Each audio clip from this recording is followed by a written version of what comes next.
Laughing under the cloud के episode की starting होती है। टैंका और टीचर बात कर रहे होते हैं। टीचर टैंका से बोलती है, क्या मतलब है तुम्हारा?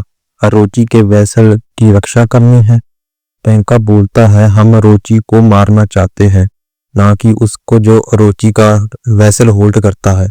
मुझे इनोसेंट लोगों को मारने का कोई शौक नहीं है। टीचर बोलती है, तो मैं कुछ पूछना चाहती हूँ। तभी हमें सोरा दिखाया जाता है, जो कि रूम के बाहर खड़ा होके उनकी बातें सुन रहा होता है और याद करता है कि नागोटो ने भी उसे अरोची के बारे में बताया था। तभी वो अंदर आता है और टैंका से कहता है, मुझे से बात करो, बताओ अरोची कौन है। तभी टैंका बात को घुमाने की कोशिश करता है। सारो बोलता है, उसे फिर से बेवकूफ मत बनाओ, लेकिन टैंका उसे इग्नोर करके आगे बढ़ने लगता है।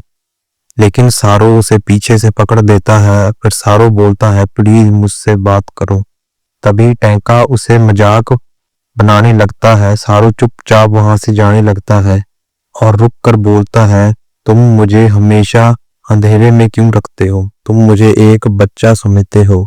एक दिन मैं बहुत स्ट्रांग बनूंगा। और इसके बाद इंट्रो शुरू होता है। इंट्रो के बाद हमें सारो ट्रेनिंग करता हुआ दिखाया जाता है। ट्रेनिंग करते टैंका के बारे में ही सोच रहा होता है। सुजाने उसके पास आता है और बोलता है, तुम थोड़ा आराम कर लो। सारो बोलता है, मैं आराम से हार गया, मैं आगे क्यों नहीं बढ़ पा रहा हूँ? क्या मैं अपनी लिमिट पर पहुंच गया हूँ? तभी सीन शिफ्ट होता है टैंका की तरफ। वो एक पार्टी में दिखाया जाता है। वो वहां से बाहर निकलता है और उसे मिलने वहां एक औरत आती है और बोलती है, क्या हम पानी से बाहर निकली हुई मछली की तरह नहीं है? फिर टैंका उसे बोलता है, कीको तुम यहाँ? कीको बोलती है, तुम यहाँ क्या कर रहे हो? पक्का तुम्हारा सिर घूम रहा होगा। टैंका बोलता है, ये ऐसा ही होता है जब तुम पहली औलाद होते हो, तुम्हें समय समय पर सूट पहनना पड़ता है। कीको बोलती है और भी चीजें चेंज हो जाती हैं। फिर टैंका बोलता है कि तुम अच्छी दिख रही हो, वैसे लगता है तुम्हें ये वो सब खुश करता है। फिर वहां एक बंदे की एंट्री होती है जो टैंका को बुलाता है और कहता है कि आपके बिना वो पुराना ग्रुप अधूरा है।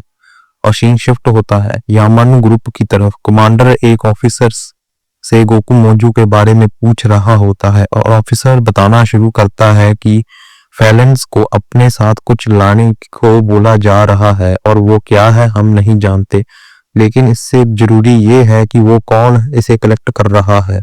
फिर कमांडर बोलता है, ये रूमर है, इसलिए पुलिस भी कुछ नहीं करेगी। तो ऑफिसर पूछता है, तो क्या हम उसी पर कुछ करना होगा जो हम जानते हैं? कमांडर बोलता है, ये नहीं हो सकता, ये बेवकूफी होगी।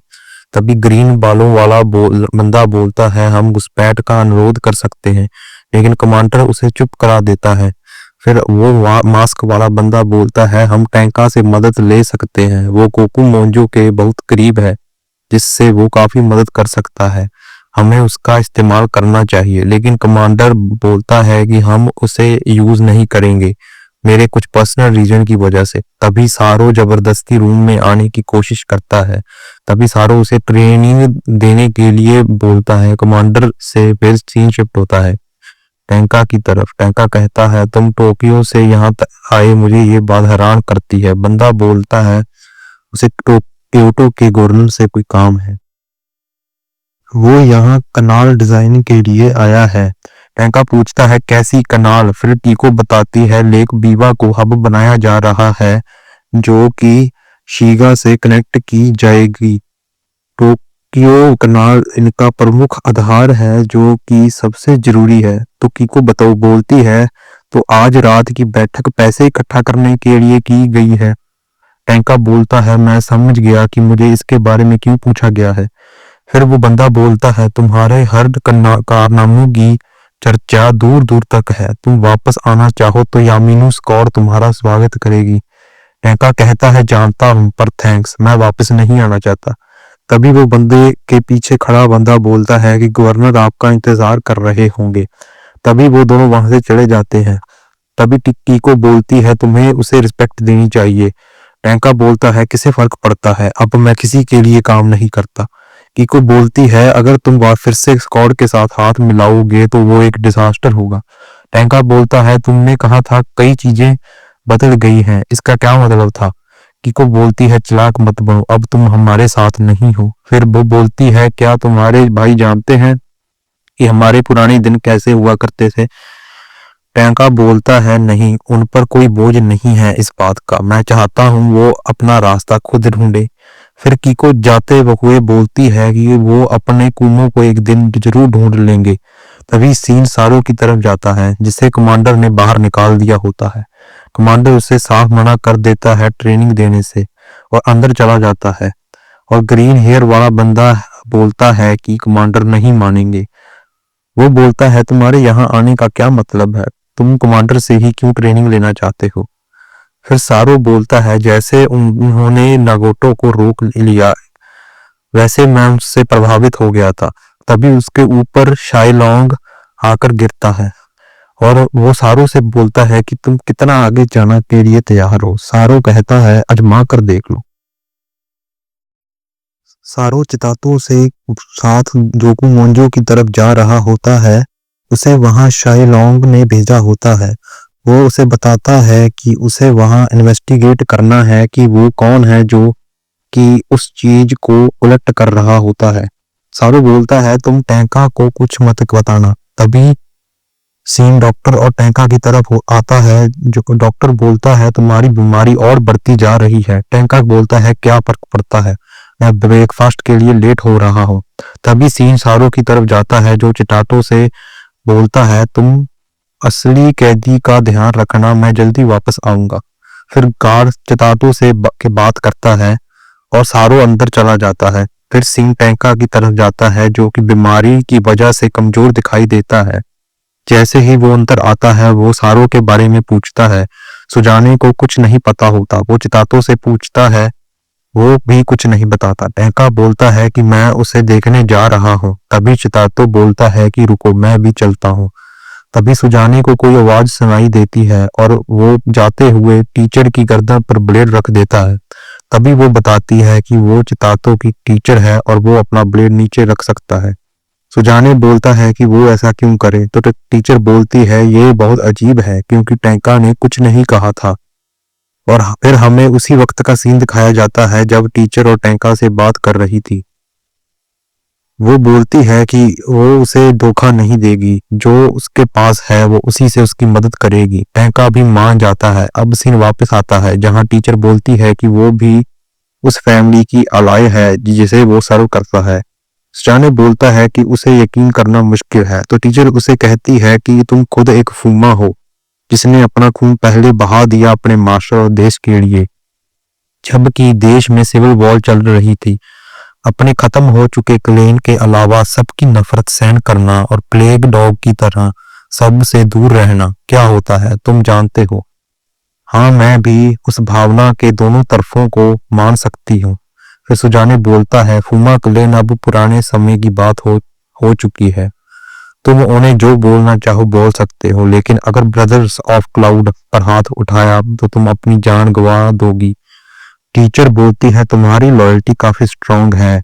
फिर हमें फ्लैशबैक दिखाया जाता है जब सुजाने जख्मी होकर पड़ा होता है। टैंका उसे उठाकर घर ले आता है और उसकी जान बचाता है।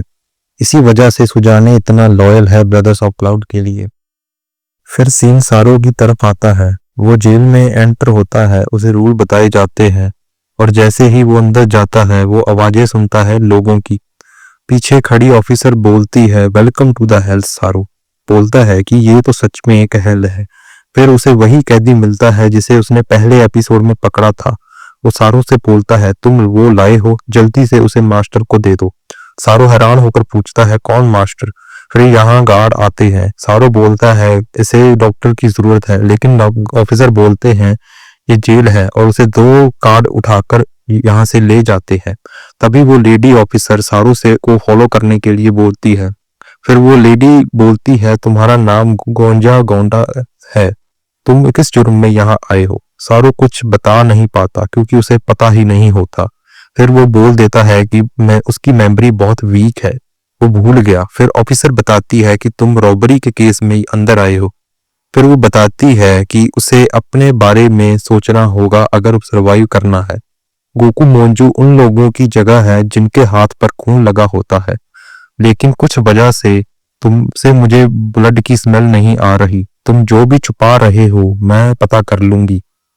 फिर हमें नगाटो दिखाया जाता है जो कि एक चेंबर से निकल रहा होता है। सारो उसे देखकर हैरान होता है। तभी वो अफसर उसे वहीं रहने के लिए बोलकर चली जाती है। तभी सीन टैंका और बाकी सब की ओर आता है। टैंका चितातो से पूछ रहा होता है कि क्या चल रहा है। चितातो बोलता है वैसा नहीं है जैसा तुम सोच रहे हो। फिर वो पीछे हटता है। वहां पीछे वो असली कैदी पड़ा होता है जिसकी जगह सारो अंदर गया है। टैंका पूछता है कि ये कौन है। फिर चितातो बोल देता है कि तुम ये मत सोचना कि सारो इसकी जगह जेल में है। तो सभी समझ जाते हैं कि क्या चल रहा है। फिर टैंका उसे बचाने लगता है, लेकिन सुजाने बोलता है कि तुम ठीक नहीं लग रही, तुम यहाँ मत जाओ, मैं उसे बचाने जाता हूँ। टैंका कहता है कि तुम सर्वेंट नहीं हो, फ्रेंड हो। तो सुजाने बोलता है कि फ्रेंड समझकर ही मुझे वहां जाने दो। फिर टैंका खुद झुककर बोलता है ठीक है, मैं तुम्हें ये इसलिए नहीं बोल रहा क्योंकि तुम एक फूमा हो, मैं तुम्हें इसलिए बोल रहा हूँ क्योंकि तुम एक फ्रेंड हो। प्लीज मेरे भाई को वापस ले आओ।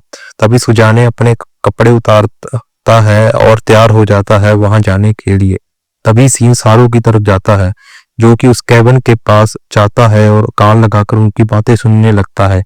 नागाटो किसी बंदे से बात कर रहा होता है। फिर सारो को पीछे से गार्ड पकड़ लेता है और उसे खींच कर अंदर ले जाता है और नगाटो के सामने जाने के लिए बोलता है। तभी उसे वहीं फेंक कर वहां से चले जाते हैं। तभी वो बंदा बोलता है कि हम सभी एक फैमिली हैं जहां पर, और ये बोलकर बाहर आता है। वो चेन से बंधा होता है। तभी उसे देखकर सारो घुटनों पर आ जाता है और अपना सिर पकड़ लेता है। तभी वो बंदा बोलता है तुम्हें क्या हुआ। तभी सारो को हेलुसिनेशन होने लगते हैं और वो बोलता है तुमने उन सबको मार दिया। और यही हमारा एपिसोड खत्म होता है। आपको ये एपिसोड पसंद आया तो लाइक करें, सब्सक्राइब करें। हम मिलते हैं अगले एपिसोड में, तब के लिए बाय बाय।